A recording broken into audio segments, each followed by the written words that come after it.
మీ నూనె ఏమన్నారు నెక్స్ట్ 8వ వచనంలో, బుద్ధి లేని ఆ కన్యకలు మా డివిడీలు ఆరిపోచున్నవి కనుక మీ నూనెలో కొంచెము మాకు ఇయ్యుడని బుద్ధి గలవారు. అంటే వాళ్ళు వచ్చిన సమాధానం ఇది, మాకును మీకును ఇది చాలదేమో, మీరు అమ్మవారి ఎద్దకు పోయి కొనుక్కున్నాడని చెప్పింది. అంటే వారి దగ్గర కొనుక్కునే అంత డబ్బు ఉన్నది, బుద్ధి లేని వారి దగ్గర డబ్బు ఉంది, ఆస్తి ఉంది, కొనుక్కోవడానికి నూనె సమస్తం ఉన్నాయి, కానీ వారికి అసలు నూనె లేదు. వారి దగ్గర నూనె లేదు, డబ్బు ఉంది కానీ నూనె లేదు.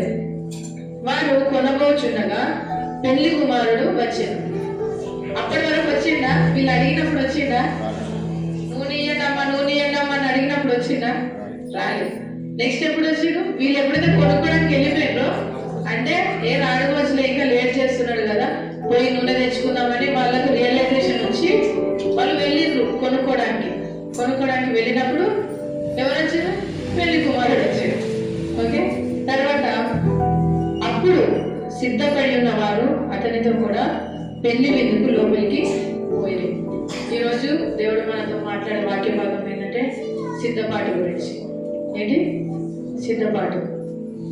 ఎవరు వెళ్ళిండ్రు? పెళ్లి కుమార్తె కూడా లోపలికి సిద్ధపడి ఉన్నవారు. ఎవరు వెళ్ళిండ్రమ్మా పెళ్లి కుమార్తె లోపలికి? స్త్రీని చెప్పాలి గట్టిగా, ఏం కాదు. సిద్ధపడి ఉన్నవారు లోపలికి పెళ్లి కుమారులతో వెళ్ళిండ్రు. ఓకేనా? ఆ తర్వాత తక్కిన కన్యకలు వచ్చి అయ్యా అయ్యా మాకు తలుపు తీయమని అడగగా అతడు, మేము నేను ఎరగనని మీతో నిశ్చయముగా చెప్పుచున్నాను, మనుష్య కుమారుని రాకడ దినమైనను గడి అయినను మీకు తెలియదు కనుక ఎట్లుండాలి? మెలకువగా ఉండు. కన్యకలు నిద్రపోయారు. పెళ్లి కుమారుడు లేట్ అయిందని చెప్పగానే కన్యకలు పడుకున్నారు. మరి పడుకున్నారు కనీసం సిద్ధపడైనా పడుకున్నారా? సిద్ధపడకుండా 5గురు సిద్ధపడకుండా పడుకున్నారు. ఉపమానాలు ఇవ్వండి, 2వ రాకడ సమయంలో ఎలా సిద్ధపడాలో చెప్పినాడు. అంటే ఇప్పుడు వాళ్ళు ఈ 2వ ఒలివ కొండ మీద కూర్చొని శిష్యులకు ఆయన ఏమేమైతే చెప్పినాడంటే 10 మంది కన్యకల గురించి చెప్పినాడు, తమ దివిటీలు చేత పట్టుకున్న వారి గురించి చెప్పినాడు, పెళ్లి కుమారుడు వస్తుండో ఆయనను ఎదుర్కోవాలని చెప్పినాడు, నూనెలో సిద్ధలో నూనె లేదు కాబట్టి ఇవన్నీ కూడా ఒక ఉపమాన రీతిగా ఆయన తెలియజేసినాడు. తర్వాత ఈ కన్యకతోటి దేవుడు యేసు ప్రభు కన్యకలను ఎందుకు ఎంచుకున్నాడంటే, కన్యక అనగా దేనికి గుర్తు అంటే పవిత్రతకు గుర్తు. కన్యక పరిశుద్ధమైన జీవితానికి, పవిత్రతకు కన్యక గుర్తుగా ఉంది. ఎంతమందికి తెలుసు? యేసు ప్రభు సంఘమును దేంతో పోల్చినాడు? కన్యకతో పోల్చినాడు. 2వ కొరింథీ 11వ అధ్యాయం 2వ వచనంలో మనం చూసినట్లయితే, 2వ కొరింథీయులకు రాసిన 2వ పత్రిక 11వ అధ్యాయం 2వ వచనం,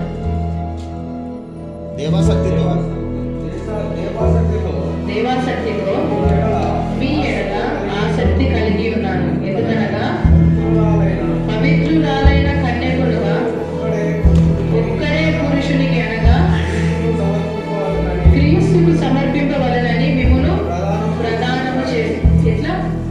పవిత్రురాలైన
మనకు సాదృశ్యమైనది. ఏమి సాదృశ్యం? ప్రతి ఒక్కరి చేతిలో, క్రైస్తవులు అనబడిన ప్రతి ఒక్కరి చేతిలో కూడా ఏముంటది? దేవుని వాక్యము ఉంటది. తర్వాత ఏముంది? సిద్ధలలో నూనె. ప్రతి ఒక్కరు 10 మంది దగ్గర సిద్ధలలో ఏముంది? 10 మంది దగ్గర ఉందా? 5గురి దగ్గరనే ఉంది. 5గురి దగ్గర లేదు. సిద్ధలలో నూనె 5గురి దగ్గరనే ఉంది. 5గురి దగ్గర లేదు.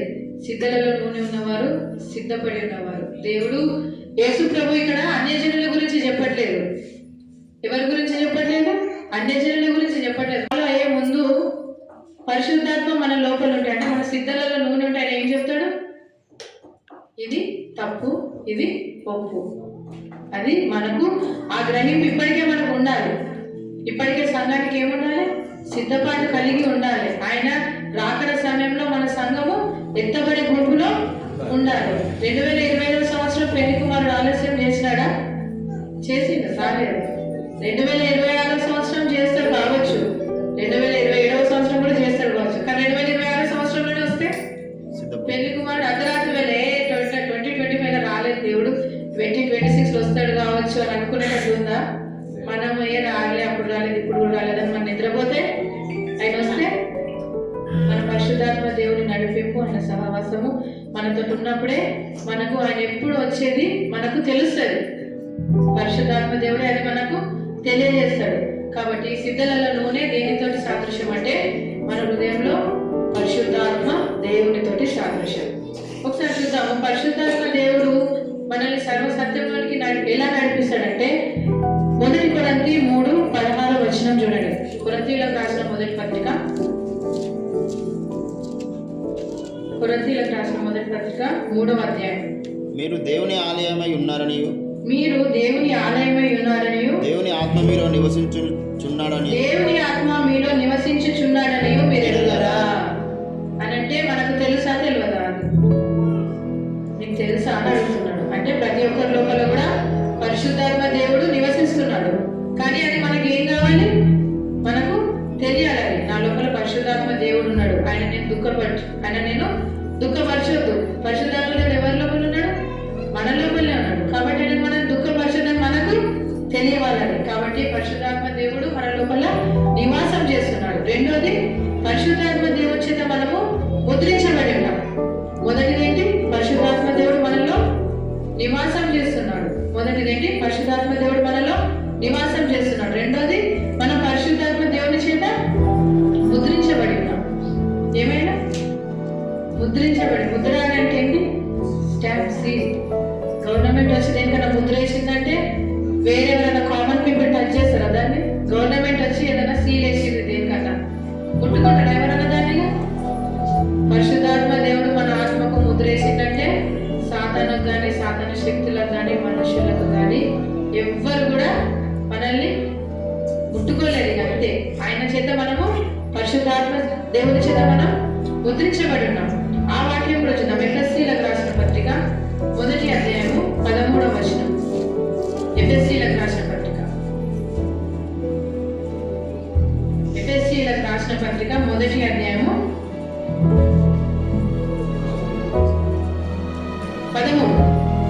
మీరును సత్యవాక్యమును అనగా మీ రక్షణ సువార్తను విని క్రీస్తునందు విశ్వాసం నుంచి వాగ్దానం చేయబడిన ఆత్మచేత ముద్రింపబడి. యేసు ప్రభు ఏ ఆత్మనైతే మనకు వాగ్దానం చేసినాడు పంపిస్తానని, నేను తండ్రి యొద్దకు పోయి మీకు పరిశుద్ధాత్మ దేవుని ఆదరణకర్తను మీకు పంపిస్తానన్నాడు.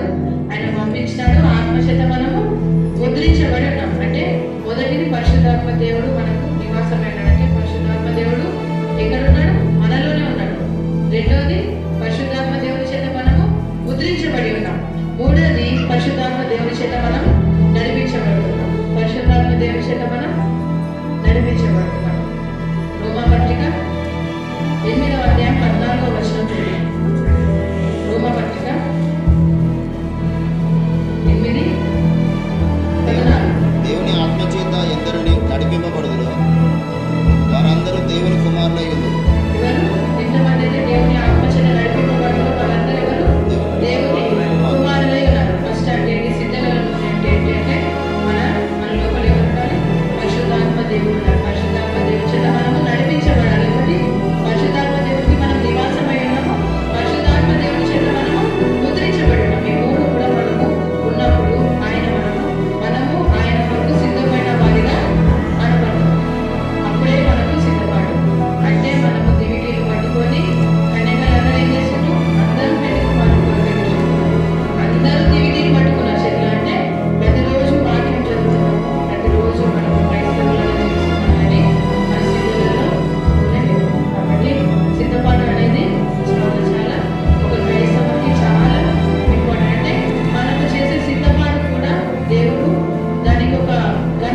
కూడా దేవుడు ఒక సమయంలో గౌరవం ఇచ్చే ఒక సమయం ఉంటుంది. అంటే సిద్ధపడని వాళ్ళను సిద్ధపడే వాళ్ళని దేవుడు వేసేస్తాడు. సగం మంది 10 మందిలో ఎంతమంది? సగం మంది 5. అంటే 200 కోట్ల జనాభాలో 100 మంది భూమి మీదనే. కాబట్టి మన సిద్ధలలో ఏముండాలి? నూనె ఉండాలి. అయితే దేవుడు యేసు ప్రభు వారు దీని గురించి ఒక ఉపమానంలో ఏం చెప్తారంటే, లూకాసు వార్త 13వ అధ్యాయం, లూకాసు వార్త 13వ అధ్యాయంలో ఒక చిన్న స్టోరీ ఉంటుంది.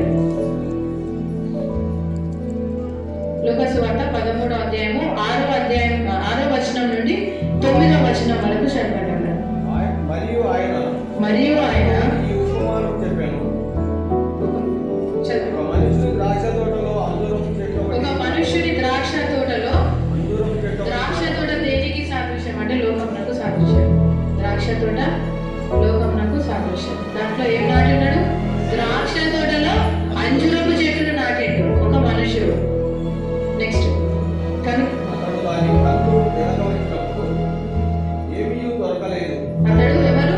నాటిన యజమాని.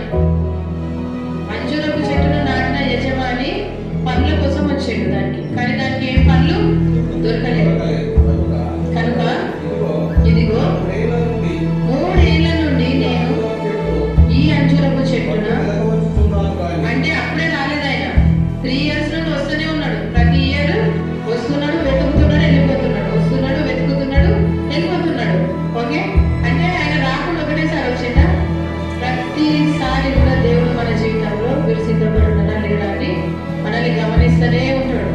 ప్రతి సంవత్సరం అదే, దేవుడు సిద్ధపడున్నాడా మన కోసమే ఆయన ఆలస్యం చేస్తున్నాడు. ఎవరి కోసం చేస్తున్నాడు ఆలస్యం? వెళ్ళడం మనం విడవబడతాడని, మనము విడవబడకూడదని. ఎందుకంటే నరకంలో అగ్ని ఆడదు, పురుగు చావదు. క్రైస్తవులుగా ఉండి నరకానికి పోయిన మనము నిజంలో ఏంటంటే అని క్రైస్తవులుగా ఉంది దేవుడు వాక్యం చేయబడి దివిటీలు పట్టుకొని అందరూ దివిటీలు పట్టుకొని ఆయన నిద్ర కోసం ఎన్ని రోజులకి వెయిట్ చేస్తున్నారు పెళ్లి కుమారుడు రావాలని. కానీ కరెక్ట్ టైంకి